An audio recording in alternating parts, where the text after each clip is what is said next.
Everyone, आज हम बात करने वाले हैं गवर्नमेंट वैकेंसी की। मिनिस्ट्री ऑफ रेलवे का एक एंटरप्राइजेज है, dedicated freight corridor corporation of Indian limited. यहाँ पर वैकेंसीज निकली हैं कुछ पोस्ट के लिए। इस वीडियो में स्पेसिफिकली हम मल्टीटास्किंग वैकेंसीज के बारे में बात करने वाले हैं। तो वैसे जो वैकेंसीज हैं और भी कुछ पोस्ट के लिए निकली हैं, जूनियर मैनेजर, एग्जीक्यूटिव, लेकिन हम इस वीडियो में एमटीएस की बात करेंगे। 18 जनवरी से 16 फरवरी तक इसके फॉर्म भरवाए जाएंगे। इसमें जो रिक्रूटमेंट का प्रोसेस है उसमें फर्स्ट स्टेज का जो सीबीटी है वो अप्रैल में होना संभावित है और सेकंड स्टेज का सीबीटी वो अगस्त में होना संभावित है। पीईटी वगैरह भी होगा इसमें, जो कि अक्टूबर नवंबर 2025 में होगा। बात करते हैं दोस्तों इसमें डिटेल की एलिजिबिलिटी क्राइटेरिया की। चूंकि हम एमटीएस की ही बात कर रहे हैं तो सिर्फ एमटीएस का ही हम इस वीडियो में डिस्कस करेंगे। तो इसमें नंबर ऑफ वैकेंसीज की बात करें, अनरिजर्व कैटेगरी के लिए 194 वैकेंसीज हैं। बाकी और भी कैटेगरीज हैं रिजर्व कैटेगरी जिनके लिए वैकेंसीज रिजर्व करी गई हैं। डिसेबल और एक्स सर्विसमैन के लिए भी यहाँ पर वैकेंसीज हैं। इसकी जो क्वालिफिकेशन है वो है matriculation plus minimum 1 year duration course completed act apprenticeship, यानी कि 10th क्लास आपका पास आउट हो और उसके साथ साथ 1 साल का कोई आपने ITI करा हो 60% मार्क्स के साथ। ये इसकी मिनिमम रिक्वायरमेंट है। इसके अलावा जो भी इसेंशियल क्वालिफिकेशन हम बता रहे हैं वो लास्ट डेट यानी कि 16 फरवरी 2025 से पहले आप लोगों की कंप्लीट हो जानी चाहिए। यानी कि कोई भी फाइनल ईयर वगैरह कोई भी जो कैंडिडेट हैं वो अप्लाई नहीं कर सकते। जिस वक्त आपका डीवी होगा, डीवी के टाइम पर जो भी डॉक्यूमेंट आप दिखाओगे तो उसमें लिखा रहना चाहिए कि आपका जो भी एजुकेशन क्वालिफिकेशन है वो 16 फरवरी या उससे पहले कंप्लीट हो जाना चाहिए। उसमें एज लिमिट की बात करते हैं, 18 से 33 साल आप लोगों की एज लिमिट है। इसमें अपर एज लिमिट में रिलैक्सेशन है 5 साल तक का SC/ST को, 3 साल तक का OBC NCL को और 10 साल तक का PWD को। जो भी रिजर्व कैटेगरी के डॉक्यूमेंट हैं वो आप प्रोवाइड करेंगे बहुत केयरफुली। उसकी सारी जानकारी इस ब्राउज़र में है, प्लीज़ इस ब्राउज़र को ज़रूर से रीड करें अप्लाई करने से पहले। ये SC/ST कैंडिडेट की इन्फॉर्मेशन है, OBC कैंडिडेट की इन्फॉर्मेशन है, NCL का OBC चाहिए, इस चीज़ को ध्यान रखें। अगर प्लेस ऑफ पोस्टिंग की बात करें तो इस ब्राउज़र में कुछ जो यूनिट्स हैं आप लोगों के DFCCIL के वो लिखे हुए हैं। उनमें से किसी भी यूनिट किसी भी सेंटर में आपकी जो पोस्टिंग है वो हो सकती है। करियर प्रोस्पेक्ट इसमें प्रमोशन वगैरह के भी अच्छे चांस है पोस्टिंग होने के बाद, तो वो उसमें लिखा हुआ है। इसमें आपको सर्विस बॉन्ड भी इशू करना पड़ेगा रिक्रूटमेंट के बाद। सिलेक्शन प्रोसेस की बात करते हैं, मल्टीटास्किंग स्टाफ के अंदर आप लोगों का फर्स्ट स्टेज का CBT होगा, सेकंड स्टेज का CBT होगा और फिजिकल एफिशिएंसी टेस्ट होगा, डॉक्यूमेंट वेरिफिकेशन और मेडिकल टेस्ट। ये सारे कंपोनेंट हैं आप लोगों के रिक्रूटमेंट प्रोसेस के लिए। स्कीम ऑफ एग्जामिनेशन की बात करते हैं, कंप्यूटर बेस्ड टेस्ट में जो फर्स्ट स्टेज का CBT है उसमें नेगेटिव मार्किंग 1/4 की है, ये बता रहे हैं। अच्छा जी, ठीक है।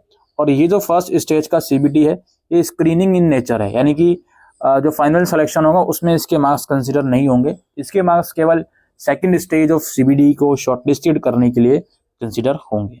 ठीक है, अच्छा जी। इसमें बात करते हैं कितने नंबर ऑफ कैंडिडेट हैं जो क्वालिफाई जो बुलाए जाएंगे आगे फर्दर स्टेज के लिए, वो यहाँ लिखा हुआ है। सेकंड स्टेज एग्जामिनेशन के लिए जितनी वैकेंसीज हैं उसके 20 गुना कैंडिडेट बुलाए जाएंगे। PET के लिए जितने वैकेंसीज हैं उसके 3 गुना कैंडिडेट बुलाए जाएंगे और DV के लिए जितनी नंबर ऑफ वैकेंसीज है उतने ही कैंडिडेट बुलाए जाएंगे।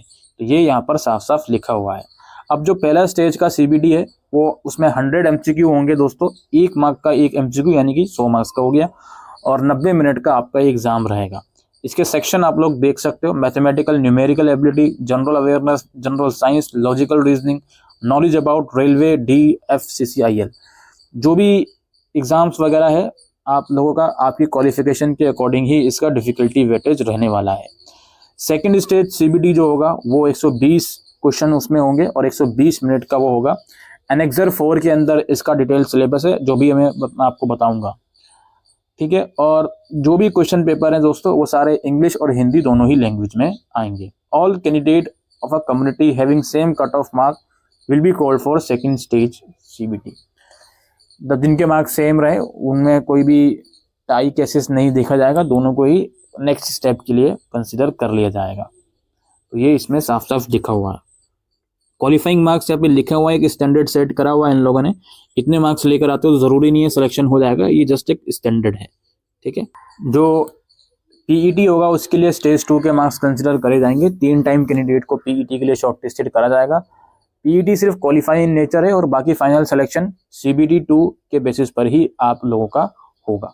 क्राइटेरिया पीईटी का यहाँ लिखा हुआ है, male candidate should be able to lift and carry 35 kg of weight for a distance of 100 metre in 2 minutes in one chance without putting the weight down. ठीक है, और यहाँ पे फीमेल के लिए आपको 20 kg का वजन लेकर 100 मीटर तक चलना होगा 2 मिनट में बिना उसको नीचे रखे हुए, और should be able to run for a distance of 1000 metre in 4 minute and 15 second, और फीमेल जो है 1000 मीटर चलेंगी 5 मिनट 40 सेकेंड। तो ये दोनों क्राइटेरिया हैं पीईटी के, तो इन्हें आप लोगों को फुलफिल करना है। ताकि प्रेग्नेंट वुमेन्स के लिए अगर आप पीईटी के टाइम पे प्रेग्नेंट होती हैं तो उसके लिए अलग से यहाँ पे इंफॉर्मेशन लिखी हुई है, वो आप लोग रीड आउट कर लीजिएगा। ट्रांसजेंडर कैंडिडेट के लिए जो पीईटी के स्टैंडर्ड है, जो फीमेल के स्टैंडर्ड है, उसी के अकॉर्डिंग रखे जाएंगे। एग्जामिनेशन सिटीज का यहाँ पे लिखा हुआ है, सीबीटी 1 कहाँ पे करवाया जाएगा। आप जब फॉर्म भरोगे तो उसमें अपना प्रेफरेंस दोगे। सेकंड स्टेज का सीबीटी कुछ लिमिटेड सिटीज में करवाया जाएगा, लेकिन नंबर ऑफ कैंडिडेट ज़्यादा होते हैं तो नंबर ऑफ सिटीज बढ़ भी सकती हैं। और जो पीईटी है वो सिर्फ दिल्ली एनसीआर में करवाया जाएगा। एग्जामिनेशन फीस जो है वो 500 रुपये की है, और जो SC ST और PWD कैंडिडेट हैं उन्हें कोई भी फीस नहीं देनी। दोस्तों डिस्क्रिप्शन में वेबसाइट का लिंक मिल जाएगा, वहाँ जाके आप इसको डाउनलोड कर सकते हो और इसके लिए अप्लाई कर सकते हो। ये देखिए एनेक्सर 3 में जो कॉर्पोरेट ऑफिस हैं इसके वो दिल्ली में हैं, और जो अलग अलग इसके हेडक्वार्टर्स हैं उनकी लिस्ट है वो यहाँ पे आप लोग देख सकते हो। अलग अलग स्टेट में उनका एड्रेस वगैरह या डिटेल इन्फॉर्मेशन यहाँ पर अवेलेबल है। इनमें से कहीं पर भी आपकी पोस्टिंग हो सकती है। और जो डिटेल सिलेबस सीबीटी 2 की हम बात कर रहे थे वो भी यहाँ पे आपको मिल जाएगा, मल्टीटास्किंग स्टाफ का, जिसमें general knowledge, numerical mathematic ability, general intelligence, logical reasoning, general, ये सब चीज़ें इसमें लिखा हुआ है। तो इसका जो सिलेबस है वो आपको पढ़ना है। ठीक है, और अगेन एनेक्सर्स इसमें अवेलेबल है। इसमें अप्लाई करने का प्रोसेस, जो भी फोटोग्राफ, डॉक्यूमेंट वगैरह अपलोड करने की गाइडलाइन, वो सब चीज़ें लिखी हुई हैं। तो यही इन्फॉर्मेशन दोस्तों इस वीडियो के अंदर हम डिस्कस करने आए थे एमटीएस के रिगार्डिंग। उम्मीद करते हैं आज की इस वीडियो में दी गई जानकारी आपको यूजफुल लगी हो, तो वीडियो को शेयर कीजिएगा। Thank you.